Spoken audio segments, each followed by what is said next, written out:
तो शुरुआत करते हैं लोकल खबर के साथ। जम्मू कश्मीर के पुलवामा में सुरक्षा बलों का बड़ा ऑपरेशन। पंपोर में आतंकवादी ठिकाने को उड़ाया। लश्कर कमांडर उमर मुश्ताक समेत 2 आतंकवादी ढेर। जम्मू कश्मीर में सुरक्षा बलों का ताबड़तोड़ एनकाउंटर जारी। अब तक 9 एनकाउंटर में 13 आतंकवादी ढेर। उमर मुश्ताक ने 2 पुलिसकर्मी मोहम्मद यूसुफ और सुहेल अहमद की श्रीनगर में हत्या की। आतंकवादियों के पास से भारी मात्रा में हथियार और गोला बारूद बरामद। आतंकवादियों के खिलाफ पुलिस का अभियान तेज। घाटी में शांति और आतंकवादियों के खात्मे के लिए सुरक्षा बल प्रतिबद्ध। जारी रहेगा ऑपरेशन। आतंकवादियों के खिलाफ सेना की तरफ से चलाए जा रहे ऑपरेशन की वजह से जम्मू राजौरी पुंछ नेशनल हाईवे बंद। सुरक्षा बलों ने 2 दिनों के लिए हाईवे बंद किया। ग्राउंड जीरो पर बिना पलक झपकाए रात में डटे हैं नौसेना के जवान। मेंढर में नरखास के जंगलों में दहशतगर्दों के साथ मुठभेड़ में 7 दिन हो गए। जम्मू कश्मीर के भाटा धुड़िया में आतंकवादियों के साथ मुठभेड़ में शहीद 2 और जवानों के शव बरामद। शहीदों की संख्या 4। उत्तराखंड के सूबेदार अजय सिंह रौतेला का शव आज पहुंचेगा उनके गांव। पुंछ में आतंकवादियों के साथ मुठभेड़ में अजय रौतेला शहीद हुए थे। शहीद विक्रम सिंह नेगी का सैन्य सम्मान के साथ हुआ अंतिम संस्कार। कैबिनेट मंत्री सुबोध उनियाल समेत पूरे गांव ने श्रद्धांजलि दी। जम्मू कश्मीर के पुंछ में आतंकवादियों से एनकाउंटर जारी। सेना दे रही आतंकवादियों को मुंहतोड़ जवाब। सुरक्षा बलों ने चारों तरफ से आतंकवादियों को घेरा। भारतीय सेना और जम्मू कश्मीर पुलिस के जवानों ने पूरे जंगल में सर्च ऑपरेशन चलाया। आतंकवादियों की घेराबंदी की। जम्मू कश्मीर में पुंछ में आतंकवादियों के खिलाफ ऑपरेशन में 11 अक्टूबर से अब तक 9 जवान शहीद, जिसमें 3 जेसीओ रैंक के अफसर शामिल। श्रीनगर के ईदगाह में गैर कश्मीरी पर हमला। आतंकवादियों ने गोलगप्पे वाले की गोली मारकर हत्या की। मारा गया अरविंद बिहार का रहने वाला। एक और अलग वारदात में आतंकवादियों ने पुलवामा में यूपी के सगीर को उतारा मौत के घाट। 7 अक्टूबर को श्रीनगर के ईदगाह स्कूल में 2 शिक्षकों को भी मारी थी गोली। जम्मू कश्मीर में यूपी के सगीर अहमद की हत्या के बाद उनके बच्चे अनाथ हुए। सीएम योगी से अब मदद की गुहार लगाई है। पूर्वी लद्दाख में एलएसी के पास चीन अपनी चालबाजी से बाज नहीं आ रहा। चीन ने अपने सैनिकों की तैनाती बढ़ाने के साथ बड़ी संख्या में यूएवी, फाइटर जेट, टैंक और तोपों की तैनाती की। चीन ने नगारी गुंसा एयरबेस पर भारी तादाद में लड़ाकू विमानों और यूएवी को तैनात कर दिया, जो कि पैंगोंग त्सो से सिर्फ 100 किलोमीटर की दूरी पर है। एलएसी के पास चीनी टैंक और आर्टिलरी भी तैनात। सैटेलाइट तस्वीरों से खुलासा हुआ कि चीन ने तजाकिस्तान के शायमक गांव में अपना सीक्रेट सैन्य ठिकाना बना लिया। ताइवान और चीन के बीच तनाव बढ़ता जा रहा है। चीन के राष्ट्रपति शी जिनपिंग ने शांतिपूर्वक तरीके से चीन में ताइवान के विलय को जरूरी बताया। जिनपिंग के बयान का ताइवान ने करारा जवाब दिया। विदेश मंत्री एस जयशंकर आज से 5 दिन के दौरे पर इजरायल जाएंगे। इजरायल के साथ जयशंकर द्विपक्षीय संबंधों को लेकर उच्च स्तरीय बैठक भी करेंगे। इजरायल में नफ्ताली बेनेट की सरकार बनने के बाद पहली उच्च स्तरीय बैठक है। जम्मू कश्मीर में टारगेट किलिंग का सिलसिला लगातार जारी। काकापुरा इलाके में सुरक्षा बलों पर ग्रेनेड अटैक। कांग्रेस के नेता रणदीप सुरजेवाला ने देश में आंतरिक सुरक्षा पर चिंता जताई। बोले, पाक समर्थित आतंकवादी हमले पर हमले कर रहे हैं। रणदीप सुरजेवाला ने पुलवामा आतंकवादी हमलों में शहीद के परिवारों के प्रति संवेदना जताई। कहा, इस महीने आतंकवादियों ने जम्मू कश्मीर में 9 आम लोगों को भी निशाना बनाया। देश में आतंकवाद पर सुरजेवाला ने केंद्र सरकार पर निशाना साधा। बोले, आतंकवाद का मुकाबला करने में मोदी सरकार हो रही नाकाम। उमर अब्दुल्ला ने ट्वीट कर अरविंद कुमार की हत्या की निंदा की। बोले, अरविंद केवल कमाई के अवसरों की तलाश में श्रीनगर आए, लेकिन उनकी भी हत्या कर दी गई। बिहार के सीएम नीतीश कुमार ने अरविंद कुमार की मौत पर अफसोस जाहिर किया। परिजनों को मुख्यमंत्री राहत कोष से 2 लाख रुपए की अनुग्रह राशि देने की घोषणा।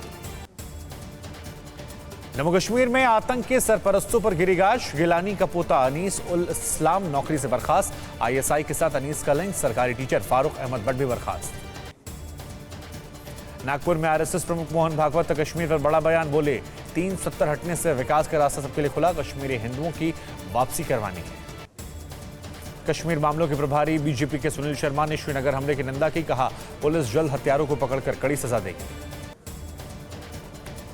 अफगानिस्तान संकट पर भारत ने नवंबर महीने में दिल्ली में एनएसए स्तर की एक बैठक बुलाई, जिसमें भारत ने पाकिस्तान के एनएसए को भी न्योता भेजा। बैठक की अध्यक्षता भारत के राष्ट्रीय सुरक्षा सलाहकार अजीत डोभाल करेंगे। तालिबान पर दबाव बनाने के लिए भारत ने रूस, अमेरिका, चीन और पाकिस्तान के साथ कई देशों के संपर्क में, लेकिन तालिबान को न्योता नहीं दिया। बैठक में भारत, रशिया, अमेरिका के साथ अफगानिस्तान संकट पर बनेगी रणनीति। चीन के साथ जारी तनाव के बीच वायुसेना प्रमुख वीआर चौधरी पूर्वी लद्दाख में अग्रिम इलाकों का दौरा करने के लिए पहुंचे। वायुसेना प्रमुख ने सैनिकों की तैयारियों की समीक्षा भी की। वॉशिंगटन डीसी की अपनी अमेरिका यात्रा खत्म होने पर वित्त मंत्री निर्मला सीतारमण ने कहा कि बाइडेन प्रशासन और अमेरिकी कंपनीज ने भारत के आर्थिक सुधारों को सराहा। निर्मला सीतारमण ने कहा कि अमेरिकी कंपनीज पिछली तारीख से कराधान को खत्म करे जाने के फैसले से वो काफी खुश हैं। वॉशिंगटन से वित्त मंत्री सीधे न्यूयॉर्क भी पहुंचेंगी, जहां पर कारोबारी समुदाय के साथ बातचीत के बाद स्वदेश रवाना। 25 अक्टूबर को सिद्धार्थनगर जाएंगे पीएम मोदी। 8 नए मेडिकल कॉलेज की शुरुआत करेंगे। सीएम ने तैयारियों का जायजा लिया। यूपी के बहराइच में चुनाव से पहले दहाड़ेंगे सीएम योगी। करीब 221 करोड़ की परियोजनाओं का लोकार्पण और शिलान्यास करेंगे। यूपी चुनाव से पहले बीजेपी का पिछड़ा वर्ग सम्मेलन आज। सीएम योगी केंद्र सरकार में संगठन में पिछड़े वर्ग को भागीदारी के साथ सरकार की उपलब्धियां गिनाएंगे।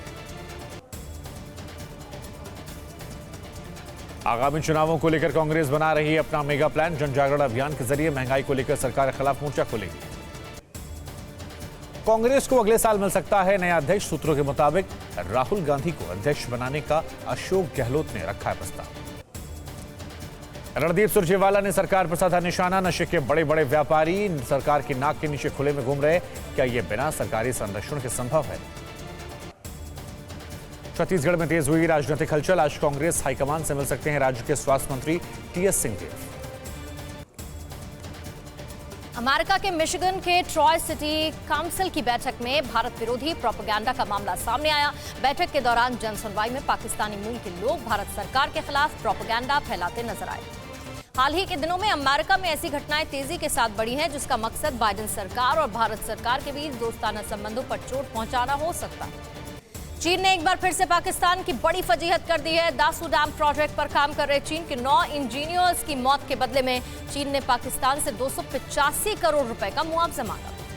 जुलाई 2021 में दासू डैम में काम करने वाले इंजीनियर्स को ले जा रही बस खाई में गिर गई थी, जिसे विस्फोटकों से लदी कार ने टक्कर मारी थी, जिसमें 9 चीनी इंजीनियर्स समेत कुल 13 लोगों की मौत हुई थी।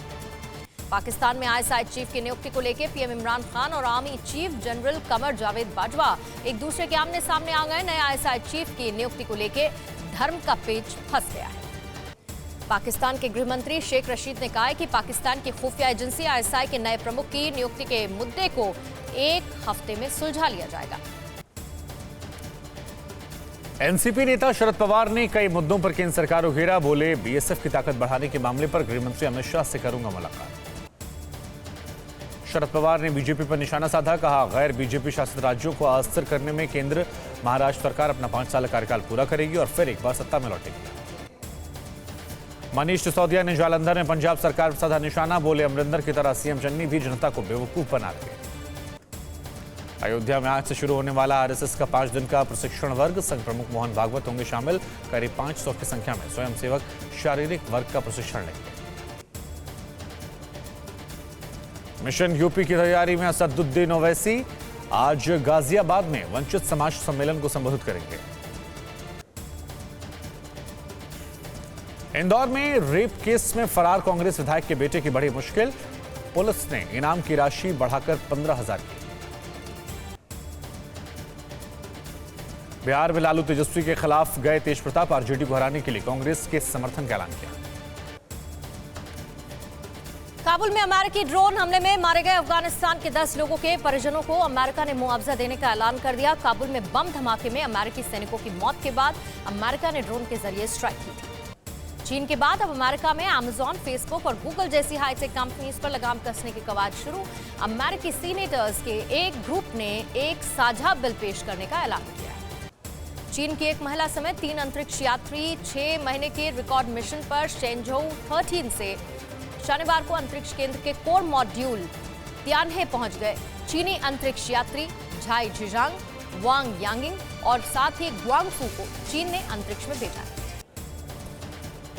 चीन के इतिहास में अंतरिक्ष का इस सबसे लंबा मानव अभियान है। चीन के तीनों अंतरिक्ष यात्री तियानहे का निर्माण कार्य पूरा करने के लिए 6 महीने तक अंतरिक्ष में रहेंगे। तालिबान ने देश के सभी अधिकारियों को दोषियों को सरेआम मौत की सजा देने से बचने का फरमान सुना दिया। तालिबान ने कहा कि जब तक सुप्रीम कोर्ट ऑर्डर नहीं दे तब तक लोकल अधिकारी अपराधियों को खुले में सजा देने से परहेज करें। तालिबान के प्रवक्ता जबीउल्लाह मुजाहिद ने कहा है कि अगर किसी दोषी को सजा दी जाएगी तो लोगों को उसके अपराध के बारे में भी बताया जाएगा, जिससे बाकी लोग वैसी गलती करने की कोशिश ना करें। सिंघू बॉर्डर मर्डर केस में 2 और आरोपियों को सरेंडर। कुंडली थाना पुलिस ने दोनों को गिरफ्तार किया। लखबीर सिंह हत्याकांड में अब तक कुल 4 आरोपी अरेस्ट। सिंघू बॉर्डर पर युवक की हत्या पर राकेश टिकैत का बयान। पुलिस करे कार्रवाई, आंदोलन पर नहीं होगा असर। यूपी के बिजनौर में राम के वियोग में दशरथ ने मंच पर तोड़ा दम। पिछले 20 सालों से निभा रहे थे राजा दशरथ का किरदार, परिवार ने माना। दिल्ली की यमुना नदी में दिखाई पड़ा 53 मिस्र के गिद्धों का झुंड। इनकी मौजूदगी इकोलॉजी के लिए अच्छे संकेत, लगातार कम हो रही थी इनकी प्रजाति। यूपी के मुजफ्फरनगर में हैरान करने वाला मामला, एक युवक की आंख से निकल रहे पत्थर के टुकड़े, डॉक्टर हैरान, वीडियो वायरल।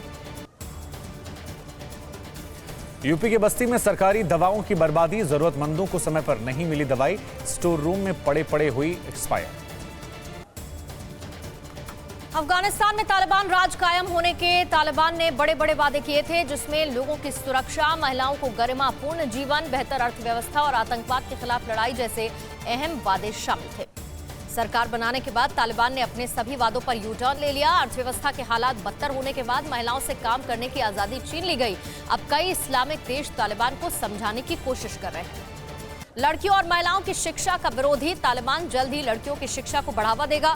संयुक्त राष्ट्र के अधिकारियों ने कहा है कि तालिबान कई प्रांतों में माध्यमिक विद्यालय खोलने की घोषणा करने वाला है। पाकिस्तान में महंगाई से लोगों का जीना मुश्किल। पाकिस्तान में महंगाई की दर 12.66%। टमाटर, आलू, घी, मांस, रसोई गैस जैसी 22 चीजों के दाम बेतहाशा बढ़ गए। तालिबान ने जंगल काटने और लकड़ी के व्यापार पर सख्ती से रोक लगा दी। जंगल की लकड़ी काटते हुए पकड़े जाने पर तालिबान सख्त सजा देगा। पर्यावरण संरक्षण के लिहाज से तालिबान का ये कदम। कानपुर के कारोबारी मनीष गुप्ता हत्याकांड में 1 लाख का इनामी दारोगा विजय गिरफ्तार। गोरखपुर के रेल म्यूजियम के पास से गिरफ्तार। इस मामले में पुलिस पहले ही 5 इनामी लोगों को गिरफ्तार कर चुकी है। महाराष्ट्र एनसीबी ने पालघर में 2 जगह छापा मारा। 505 ग्राम मेफड्रोन के साथ एक ड्रग तस्कर गिरफ्तार। झारखंड के लातेहार में सुरक्षा बलों को बड़ी कामयाबी। 5 लाख का इनामी माओवादी सब जोनल कमांडर गिरफ्तार। 20 से ज्यादा मामले दर्ज थे। यूपी में धर्मांतरण केस पर बड़ा खुलासा। एडीजी प्रशांत कुमार ने कहा उमर गौतम को ब्रिटेन की फर्म से मिले थे 57 करोड़ रुपए। मामले में अब तक 16 आरोपी गिरफ्तार। झारखंड के लोहरदग्गा में नक्सलियों के ठिकानों पर चल रही थी नक्सल विरोधी अभियान। उग्रवादियों के खात्मे से नक्सल प्रभावित क्षेत्र में बने पुलिस पिकेट। हुगली के बैंडल में 6 बांग्लादेशी नागरिक गिरफ्तार। आरोपियों के पास से भारतीय Aadhaar card, PAN card, voter card, Bangladeshi SIM बरामद। कोर्ट ने आरोपियों को 10 दिन के रिमांड पर भेजा। यूपी के बाहुबली अपराधियों पर योगी सरकार का हंटर। गाड़ी चोरों की कुख्यात सरगना नईम उर्फ गल्ला की करोड़ों की संपत्ति जब्त। ब्रिटिश सांसद सर डेविड की हत्या को पुलिस ने आतंकवादी वारदात बताया है। पुलिस ने हमले को इस्लामिक आतंकवाद से जुड़े होने की आशंका जाहिर करते हुए 25 साल के ब्रितानी शख्स को गिरफ्तार किया। ब्रिटेन के प्रधानमंत्री बोरिस जॉनसन समेत दिग्गज मंत्रियों ने ब्रिटिश सांसद सर डेविड अमेस को श्रद्धांजलि दी। जॉनसन ने डेविड को सबसे दयालु और सबसे सज्जन लोगों में से एक बताया। रूस में कोरोना संक्रमण ने फिर से कोहराम मचाना शुरू कर दिया। कोरोना महामारी की शुरुआत के बाद से पहली बार रूस में बीते 24 घंटे में कोरोना से 1000 से अधिक लोगों की मौत हुई है। रूस में 31% लोगों को ही अभी टीका लगा है। कोरोना प्रतिबंधों में ढील और वैक्सीनेशन की कमी से रूस में कोरोना फैल रहा है। 24 घंटे में रूस में कोरोना के 33,208 केस सामने आए। लगातार तीसरे दिन नए केसेस और मौत का आंकड़ा रिकॉर्ड बना रहा है। सौरमंडल के जीवाश्मों की पड़ताल करने के लिए नासा ने लूसी मिशन लॉन्च किया है। बृहस्पति ग्रह के लिए रवाना हुआ लूसी मिशन साल 2027-28 तक पहुंचेगा। गैस से घिरे सबसे बड़े बृहस्पति ग्रह की कक्षा के झुंड में चल रहे एस्टेरॉयड के 2 समूहों का ये अध्ययन करेगा। फ्लोरिडा में Cape Canaveral space force station से लूसी मिशन ने शनिवार को उड़ान भरी। लूसी मिशन पर अगले 12 सालों में नासा करीब 74 करोड़ रुपए खर्च करेगा। लूसी मिशन 7 ट्रोजन के पास पहुंचकर ये रिसर्च करने वाला है। मैक्सिको के इंटरनेशनल एयरपोर्ट के टर्मिनल 2 के एंट्री गेट पर गोलीबारी से हड़कंप मचा। हमले में 2 लोग घायल हुए। पुलिस ने एक संदिग्ध हमलावर को मार गिराया। 100 करोड़ वैक्सीनेशन के जश्न की तैयारी। केंद्रीय मंत्री मनसुख मंडाविया, हरदीप पुरी ने लॉन्च किया कैलाश खेर का वैक्सीनेशन सॉन्ग। टीके से बचा है देश, टीका से बचेगा देश। मौसम विभाग ने उत्तराखंड में जारी की चेतावनी। आज कल भारी बारिश का अनुमान। राज्य में आने वाले पर्यटकों को सावधानी बरतने के निर्देश। केरल में मूसलाधार बारिश का कहर। लैंडस्लाइड से 4 लोगों की मौत। राज्य के 5 जिलों में हाई अलर्ट। एनडीआरएफ की 6 टीमें तैनात। केरल में भारी बारिश ने मचाई तबाही। कोट्या में भूस्खलन से करीब 10 लोग लापता। राज्य सरकार ने केंद्र से मदद मांगी। राजस्थान में बढ़ रहे डेंगू और मौसमी बीमारियों के मामले। सीएम गहलोत की अपील, आसपास ना होने दे पानी इकट्ठा। बच्चों की पूरी बाजुई कपड़े पहनाए जाएं। यूपी में डेंगू कहर जारी। पिछले 24 घंटे में 15 नए केस। अब तक एक्टिव केस 250 के पार। आईसीसी T20 वर्ल्ड कप के आज से यूएई और ओमान में शुरुआत होगी। आज से 22 अक्टूबर तक T20 वर्ल्ड कप के लिए क्वालिफायर मुकाबले खेले जाएंगे। आज 2 क्वालिफायर मुकाबले खेले जाने वाले हैं। T20 वर्ल्ड कप में भारत और पाकिस्तान में महामुकाबला 24 अक्टूबर को होगा। वर्ल्ड कप के मुकाबले में भारत आज तक पाकिस्तान से नहीं हारा। पाकिस्तान के साथ होने वाले मैच को लेकर टीम इंडिया के कैप्टन विराट कोहली ने कहा है कि क्रिकेट फैंस के लिए भारत पाकिस्तान का मैच हमेशा बड़ा होता है। एक खिलाड़ी के तौर पर हमारे लिए ये मैच भी किसी दूसरे मैच जैसा ही है। T20 वर्ल्ड कप में कुल 16 टीमें टूर्नामेंट में हिस्सा ले रही हैं। कुल 45 मुकाबले खेले जाने के बाद विजेता का फैसला 14 नवंबर को दुबई में खेले जाने वाले फाइनल मुकाबले में होगा। भारत 24 अक्टूबर को पाकिस्तान के खिलाफ अपने अभियान की शुरुआत करेगा। पाकिस्तान के पूर्व तेज गेंदबाज अजहर महमूद ने कहा है कि T20 वर्ल्ड कप में पाकिस्तान के खिलाफ भारत का पलड़ा ही भारी रहेगा। अजहर महमूद ने कहा है कि यूएई के कंडीशन से भारतीय खिलाड़ी अपना तालमेल बैठा चुके हैं। यूक्रेन की राजधानी कीव में आयोजित WFPF विश्व कप 2021 में अमरोहा के रहने वाले शुभमन गिल ने भारत का परचम लहराते हुए बॉडी बिल्डिंग में पहला स्थान हासिल किया। कोलंबिया की सरकार ने खूंखार ड्रग माफिया पाब्लो एस्कोबार के हिप्पो की नसबंदी करवाने का फैसला किया है। बीते 28 साल में एस्कोबार के हिप्पो की संख्या 4 से बढ़कर 80 हो चुकी है। परवाह देश की, सोमवार से शुक्रवार रात 10 बजे TV9 भारतवर्ष पर।